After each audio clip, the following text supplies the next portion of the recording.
Razi visions, the guide of madrasa students. അസ്സലാമു അലൈക്കും വറഹ്മത്തുള്ളാഹി വബറകാതുഹു. റാസി വിഷൻ്റെ പുതിയൊരു വീഡിയോയിലേക്ക് നിങ്ങളെ ഹൃദ്യമായി സ്വാഗതം ചെയ്യുന്നു. മദ്രസ വിദ്യാർത്ഥികൾക്ക് വളരെ ഉപകാരപ്രദമായ ഈ ചാനൽ നിങ്ങൾ ആദ്യമായിട്ടാണ് കാണുന്നതെങ്കിൽ ചാനൽ ഒന്ന് സബ്സ്ക്രൈബ് ചെയ്യുക. വീഡിയോ നിങ്ങളുടെ കൂട്ടുകാരിലേക്കൊക്കെ എത്തിക്കുക. ലൈക്ക് ചെയ്യുക, ഷെയർ ചെയ്യുക. വീഡിയോ ഹൈപ്പ് ചെയ്യാൻ അറിയുന്നവർ ഹൈപ്പ് ചെയ്യുക. നിങ്ങളുടെ വിലപ്പെട്ട കമൻറ്റുകളൊക്കെ അറിയിക്കുക.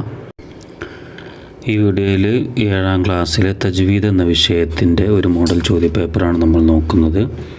ഇവിടെ ആദ്യമായിട്ട് വന്നിട്ടുള്ള ആക്ടിവിറ്റി യോജിച്ചവ ചേർക്കാം എന്നാണ്. യോജിച്ചവ ചേർക്കാം.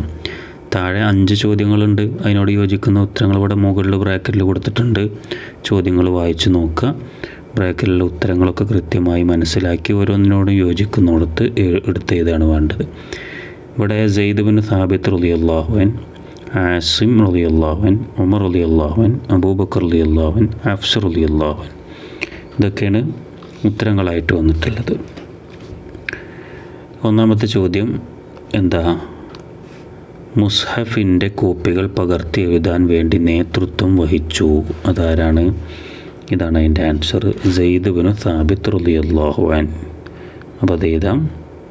ഇനി രണ്ടാമത്തെ ചോദ്യം, ജംഉൽ ഖുർആൻ നടന്നപ്പോൾ ഖലീഫ. ജംഉൽ ഖുർആൻ ക്രോഡീകരണം അത് നടക്കുന്ന സമയത്തുള്ള ഖലീഫ ആരാ? ഇതാണ് അതിൻ്റെ ആൻസർ. അബൂബക്കർ റളിയല്ലാഹു അൻഹു. ജംഉൽ ഖുർആൻ നടക്കുന്ന സമയത്ത് ഉള്ള ഖലീഫ അബൂബക്കർ റളിയല്ലാഹു അൻഹു ആണ്. മൂന്നാമത്തത് ഷെയ്ഖുൽ ഖുറ ആരാണ്? അത് ആസിം റളിയല്ലാഹു അൻഹു ആണ്. ഇതാണ് അതിൻ്റെ ആൻസർ. അപ്പോൾ ആസിം റളിയല്ലാഹു അൻഹു എന്ന് ഇവിടേക്ക് യോജിപ്പിക്കുക. നാലാമത്തത് ആസിം റളിയല്ലാഹുവിൻ്റെ ഖിറാഅത്ത് റിപ്പോർട്ട് ചെയ്തത് അതാരാ? ഇതാണ് നാലാമത്തെ ആൻസർ. ഹഫ്സ് റളിയല്ലാഹു അൻഹു ആണ്. ആസിം റളിയല്ലാഹു അൻഹുവിൻ്റെ ഖിറാഅത്ത് റിപ്പോർട്ട് ചെയ്തത് ഹഫ്സ് റളിയല്ലാഹു അൻഹു ആണ്. അഞ്ചാമത്തത് ഹാഫിളുകൾ മരണപ്പെട്ടാൽ വരും തലമുറക്ക് ഖുർആൻ ലഭിക്കില്ല എന്ന ആശങ്ക പങ്കുവെച്ചത് ആരാണ്? അത് ഉമർ റളിയല്ലാഹു അൻഹു ആണ്. അതാണ് 5ാമത്തെ ചോദ്യത്തിൻ്റെ ഉത്തരം. ആശങ്ക പങ്കുവെച്ചത് ഉമർ റളിയല്ലാഹു അൻഹു ആണ്. അപ്പോൾ അതങ്ങനെ നമുക്ക് യോജിപ്പിക്കാം. ഇനി രണ്ടാമത്തെ ആക്ടിവിറ്റി ഉത്തരം എഴുതാം എന്നാണ്. താഴെ 5 ചോദ്യങ്ങളുണ്ട്. അതിൻ്റെയൊക്കെ ഉത്തരം എഴുതി കൊടുക്കാനാണ്. അതിൽ ഒന്നാമത്തെ ചോദ്യം, സിഫത്ത് എന്നാൽ എന്ത്? എന്താണ് സിഫത്ത് എന്ന് പറഞ്ഞാൽ അതിൻ്റെ ആൻസർ ഇതാണ്. അക്ഷരങ്ങളെ വേർതിരിച്ച് മനസ്സിലാക്കാൻ സഹായിക്കുന്ന ഇത്തരം ശബ്ദ സ്വഭാവങ്ങൾക്ക് പറയുന്ന പേരാണ് സിഫാത്ത്. അക്ഷരങ്ങളെ വേർതിരിച്ച് മനസ്സിലാക്കാൻ സഹായിക്കുന്ന ശബ്ദ സ്വഭാവങ്ങൾക്കാണ് സിഫത്ത് എന്ന് പറയുന്നത്. 2 ലഹനുൽ ജലിയു എന്ന് പറയുന്നു എന്തിന്? ലഹനുൽ ജലിയു എന്താണ്? ഖുർആനിൻ്റെ ആശയവും വാക്യഘടനയും മാറിപ്പോകുന്ന രൂപത്തിൽ പാരായണത്തിൽ വരുന്ന പിഴവുകൾക്കാണ് അല്ലഹനുൽ ജലിയു എന്ന് പറയുന്നത്. എന്താണ്? ഖുർആനിൻ്റെ ആശയവും വാക്യഘടനയും മാറിപ്പോകുന്ന രൂപത്തിൽ പാരായണത്തിൽ വരുന്ന പിഴവുകൾക്ക് എന്നാണ് ലഹനുൽ ജലി എന്ന് പറയാം. ഇനി മൂന്നാമത്തത്, നബി സല്ലല്ലാഹു അലൈഹി വസല്ലമയുടെ കാലത്ത് ഖുർആൻ എഴുതി വെച്ചത് എവിടെയായിരുന്നു? നബിയുടെ കാലത്ത് എവിടെയാണ് ഖുർആൻ എഴുതി വെച്ചിരുന്നത്? എല്ലുകളിലും തോലുകളിലും കല്ലുകളിലും മറ്റും, അല്ലേ? അപ്പോൾ അതങ്ങനെ എഴുതാം. എല്ലുകളിലും തോലുകളിലും കല്ലുകളിലും മറ്റും. ഇനി അതിൽ 4ാമത്തെ ചോദ്യം, ജംഉൽ ഖുർആൻ എന്നാൽ എന്ത്? ജംഉൽ ഖുർആൻ എന്നാൽ എന്ത്? അതൊന്ന് കുറച്ച് വലിയ ഉത്തരങ്ങളാണ്. അതിൽ കുറേ വിശദീകരിച്ച് പറയുകയാണെങ്കിൽ കുറേ ഉണ്ട്. അഥവാ പേജ് നമ്പർ 5 ലാസ്റ്റ് പറയുന്നുണ്ട്.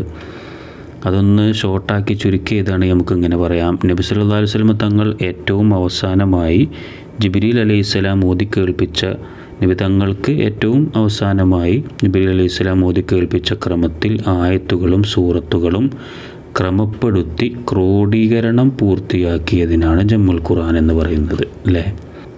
നബി സല്ലല്ലാഹു അലൈഹി വസല്ലം തങ്ങൾ ഏറ്റവും അവസാനമായി ജിബ്രീൽ അലൈഹിസ്സലാമിനെ ഓതി കേൾപ്പിച്ച ക്രമത്തിൽ ആയത്തുകളും സൂറത്തുകളും ക്രമപ്പെടുത്തി ക്രോഡീകരണം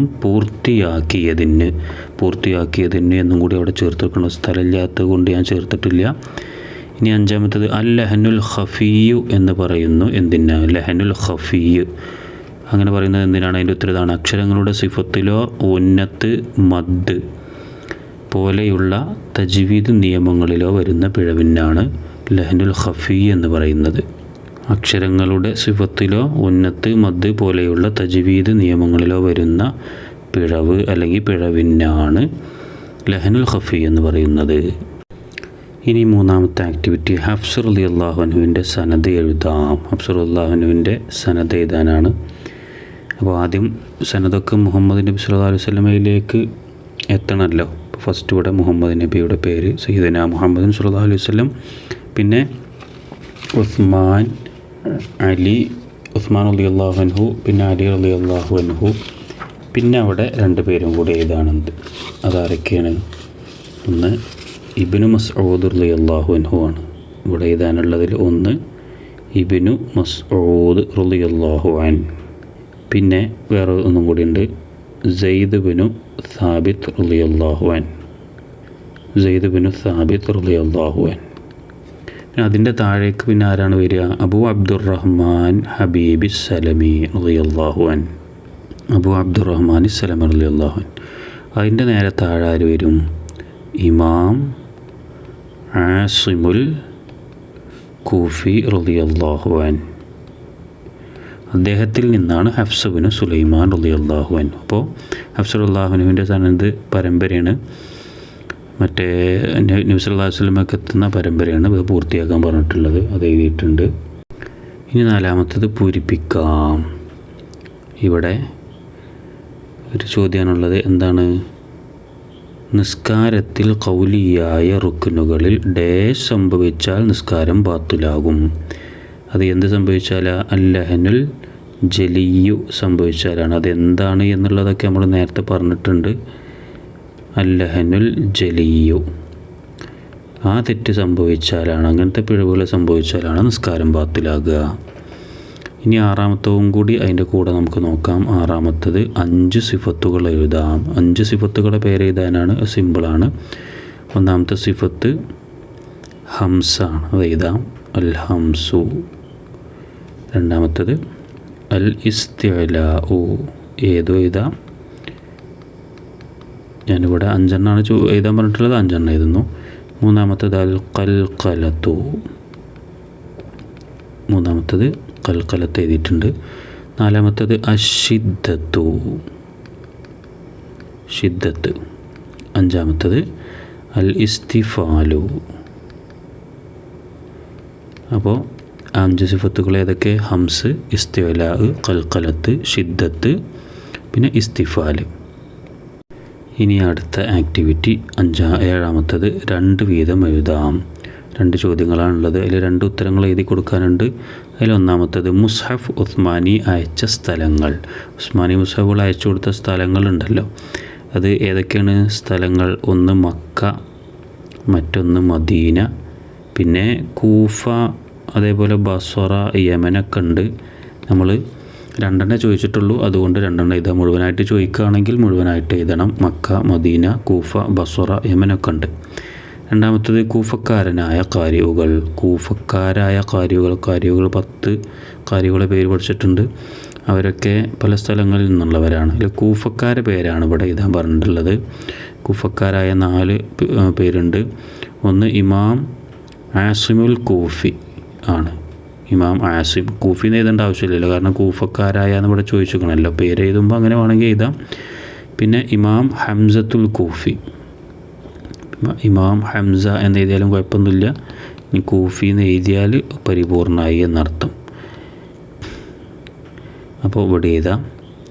പിന്നെ വേറെ ഉണ്ട്, ഇമാമുൽ കസായിൽ കൂഫി ഉണ്ട്, അതേപോലെ ഇമാം ഖലഫുൽ കൂഫി. ഇങ്ങനെ ആസിം റളിയല്ലാഹു അൻഹു, പിന്നെ ഹംസ റളിയല്ലാഹു അൻഹു, കിസായി റളിയല്ലാഹു അൻഹു, ഖലഫ് റളിയല്ലാഹു അൻഹു. ഇങ്ങനെ 4 ഇമാമികളുണ്ട്. ഇവിടെ 2 ചോദിച്ചിട്ടുള്ളൂ, അതുകൊണ്ട് 2 എഴുതാം.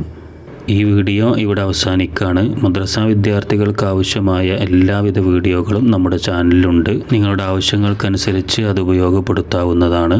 ഈ പരീക്ഷയിൽ നിങ്ങൾക്ക് നല്ല മാർക്ക് അള്ളാഹു പ്രദാനം ചെയ്യട്ടെ എന്ന് പ്രാർത്ഥിക്കുന്നു. അസ്സലാമു അലൈക്കും വറഹ്മത്തുള്ളാഹി വബറകാതുഹു.